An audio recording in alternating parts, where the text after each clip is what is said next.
Assalamualaikum warga-warga besuk tu. Mari sapok nasi ayam Papa Syura dah. Papa Syura nak royak ni. Ni 3 royak dah. Dapat sup. Ni nasi ayam tadi ni. Kita tak erti nak royak bang. Sedap kau tak sedap kita tak erti. Sebab kita tak aja makan pak buat orang lain. Marilah terah. Boleh royak gitu. Marilah terah. Ingat 3 royak tu kerja mata. Rokok berapa dah beli. Batai-batai tu sekali cucu rokok serian dah. Batai. Mai terah ni. Tak tahu sedap kau tak tahu. Mai terah lagi. Tak usah hisap rokok 3 batai sehari. Mai terah kau ni. Rokok 3 batai 3 riyal. Ni 3 riyal.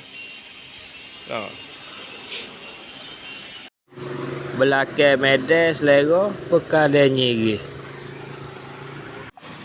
Tolong share kata tu.